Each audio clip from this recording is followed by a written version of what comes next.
All right, hi and welcome YouTube. Johnny B, we're back. 2017 Week 1 waivers. Did you catch the weekend football? Sure you did. And you watched the Monday night. So let's go to here, upsidedowndrafting.com. Waiver gems as promised. Yeah, I'll do it again this year. Why not? Golden Nuggets.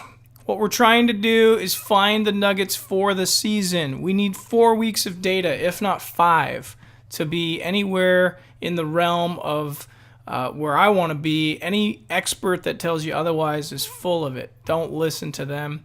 I by no means call myself an expert. I love the game of football. I got a lot of inside knowledge here and there. And I think it's just all instinct, folks. Week 1 waivers for the running backs. Let's go ahead and scroll down. I'll take a Tarik Cohen, a.k.a. Darren Sproles, all day long for the Chicago Bears.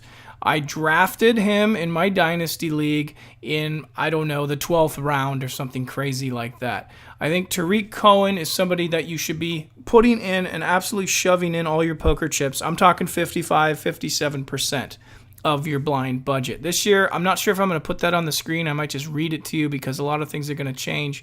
Tarik Cohen, have to have him on your team. He could be a game changer. The Bears, as you know, lost a lot of wide receivers. They're in trouble. I still think Jordan Howard's the rock. Okay, let's not get crazy. Don't trade Jordan Howard. But get this guy in your backfield. You're going to have a satellite type of back. And some of the names on my list, that's kind of funny. Do you see any Arizona running backs on my list? Hell no. Stay away. Don't be a fool. Arizona's got some fool's gold going on right there. I don't know about you, but I saw a Carson Palmer that looked old. The pass rush was getting to them.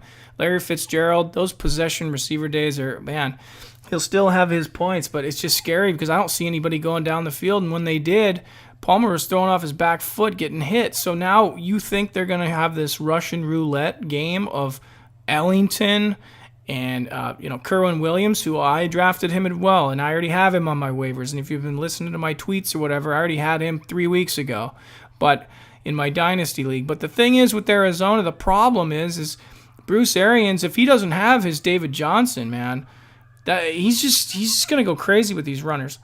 Here nor there. Just don't go crazy, okay? Just stick to the plan.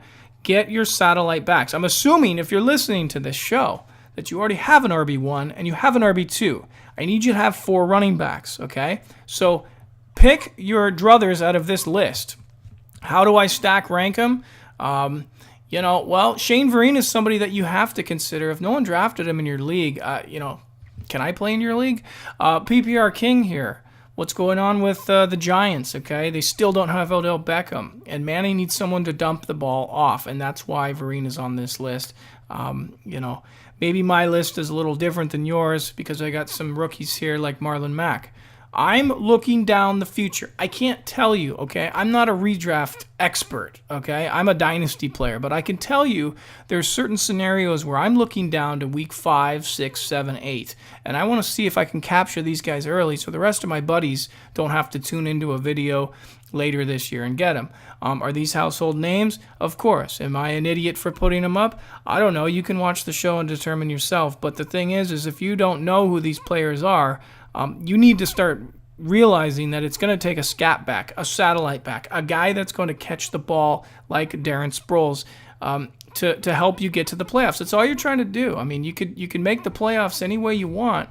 You can go undefeated and lose the first round, but it's going to take one of these guys. I'm convinced. Okay, so I'll go 55% here. I'll probably go 30% here. Marlon Mack, I'll probably go about 8 to 9, maybe 12%, okay, depending how deep your bench is in these redrafts. But out of the guys here, I really like is this guy right here. A lot of targets. Breeze already likes him. Coaches like him. Team already went after him in the NFL draft to go get him. Enough said. Those are my runners I like right now. Let's go to the wide receivers. I don't have the obvious guys on here. Kenny Golladay. That's for another show. You guys already know this stuff. I'm going for the guys in your league, whether it's deep, shallow, whatever, that you should be looking at. And that's why I see right here, this guy right here. Everybody saw what was going on in Philly. I think Zach Ertz is opening up all kinds of things.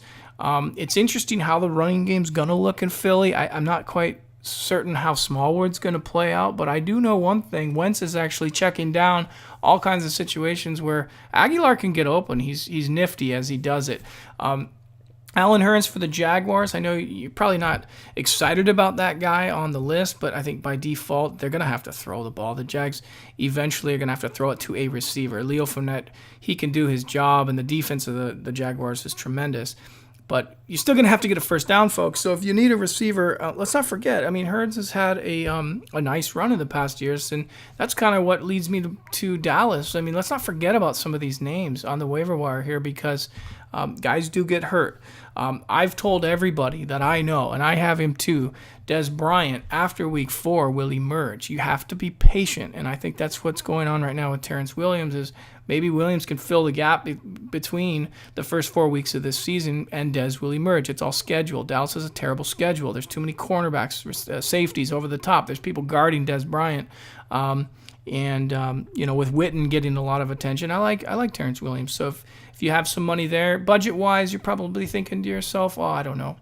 I'll leave this up to you this week, but I wouldn't go crazy on your budget on these. I'd actually go for the running backs, which is what you want. Somebody on the cheap you could trade for. I mean, if somebody has this guy out there, I like Dorsett maybe as a long-term flyer. I'm not saying he's going to be the winner of your league, but I like how this situation could work in watching Hogan, the wide receiver 3 of last year, emerged, right?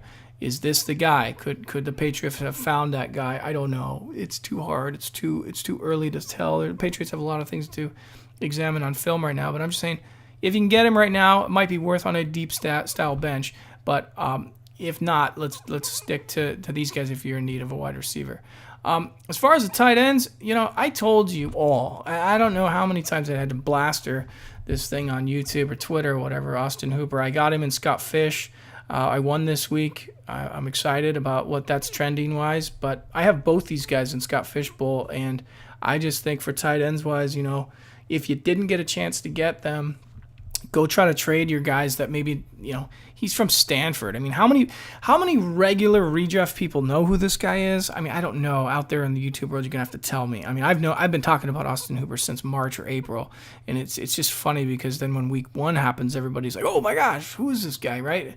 Those are all your buddies. You're trying to beat your buddies, right? So you don't want them to know how good he is. Just say, hey, he's from Stanford. He's kind of a nerd. He's just a tight end. And just say, Matt Ryan is regressing, and Matt Ryan's not going to have a good year. Yeah, right. Go get Austin Hooper as fast as you can in trades or whatever. He's totally worth it. And Evan Ingram, my God, I mean, whatever idiot in your league has him and doesn't understand how good he will be, then get him too. On the cheap, I like Vance McDonald. But wait a minute, Johnny B, I don't understand. Jesse James was in the end zone. That's fine. Jesse James is a good target, and I like what I see, but the Steelers are going to the Super Bowl, folks. I don't know if you play these games where you predict who's going to the Super Bowl or whatever, but I'm telling you right now, they look really good, and Vance McDonald is somebody that can emerge later on. Again, I can't tell you right now. I need 4 weeks. Everyone needs 4 weeks. The best experts in this fantasy thing are 67% right, and it is damn hard to even sniff that. What I'm saying is I know where the train is going. I see what Pittsburgh is doing, and this guy is somebody I want on my team for a tight end if you have the room to stash. If not, and you have the ability to use your Jedi mind trick powers and go chorus your friends that don't understand how good these guys are, then that's what that is, okay? As far as team defense this week, I'll go with the Ravens. I think the Ravens have a good shot. Obviously, everyone's going to be trying to go for Oakland or whatever, but a lot of those guys already have. The funny thing is I told all my buddies on a text message, I think a couple weeks about the Jags defense week 1, and a lot of drafts. I mean, Jags are wide open as the last pick of the draft, literally, like the last pick in the 15th round or 20th round, a lot of these fantasy drafts, redraft. But if the Jags aren't there, obviously, you might be able to scoop up the Ravens. I don't know your league. I play IDP, and, it's funny. I left this up. This was left up here, I don't know, 2 months ago or whatever. If you play IDP, I mean, I have all these guys. I destroyed my league this week. I really had a lot of fun. It was just too much fun. I had Fletcher Cox, who's not on this list, and I have this guy, and I have this guy, and I have Brandon Graham who went off, and we'll wait to see how the safety situation works out there. But If you do play cornerbacks, what you want to do is just stream the cornerbacks, okay? If you're in a dynasty league and you're kind of listening to this back and forth with Redraft Dynasty, stream the cornerbacks. Get the kid on the Jets, okay? Buster.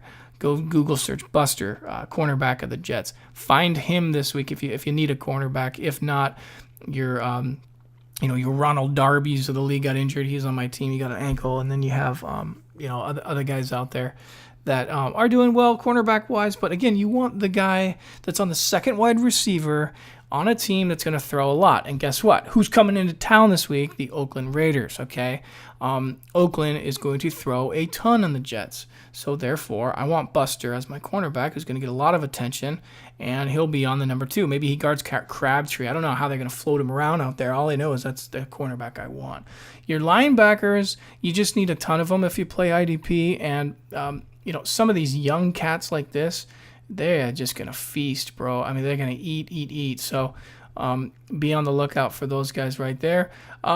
What I'm going to do is keep track of kind of who I'm telling you to grab. And if you still want to tune into the show, then great. I'll kind of record some stuff here. But again, I need 4 weeks, just like any other expert, just like any other mortal human out there. I'm not a fortune teller here. It is kind of crazy that I did tweet out and I did talk about the fact that David Johnson went down. I don't know. I don't know why that I said that. I don't know why that. I never wished that upon anybody. It's just very strange. I knew he was injury ridden, so every year I always tell people on the number 1 overall draft pick who to take, and I said Le'Veon Bell, and everyone's like, oh no, what about David Johnson? I don't know. That's a weird thing. Maybe I have ESP this year. I don't know. We'll see. But I just want to be better than 67% right, and maybe even 50% right, so you still tune into this. But again, if you're new to the show, we really take the waiver wire seriously. We're not one of these things where we're going to ask 9 friends and then not listen to any one of them. If you're just listening to me, then okay, but you have to take it seriously. Your draft is very important on redraft. Okay, I'm talking redraft here. So your in-season management is 40%. Injury concerns about 3%, but that's growing. 57% is your draft. So if you didn't draft so hot and you didn't get some of these guys I told you to, you're going to have to work the waiver wire. And that's what we're going to do. And here's kind of my mantra right here. You got to calendar the time for this stuff on a Tuesday night if that's your night. And you really have to go out on your league's radar screen. Again, I already have Tarik Cohen. He's been on the radar since April, May, June. I already have him. Okay, I already drafted him. But for a lot of you guys that are this week, you might have to go spend some money to get him. He's worth it. You want to grab that stud first. You want to see when the airplanes are landing, and you want to get on the radar screen before the rest of your league figures out what's going on, and you just want to fleece them and go get them. So this week it's Cohen on my waiver wire. Good luck to you. Johnny B, UpsideDownDrafting.com. I am in the Scott Fish this year. It's very fun. Very honored to be in this league. I'm in the Goofy division, and my team played really well. A lot of fun. Got the win week 1. Hey, it's just an honor to play. Whatever happens.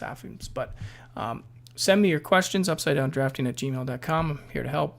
Johnny B, Upside Down. We'll see you next on the next show, week 2. Take care. Go get those gems.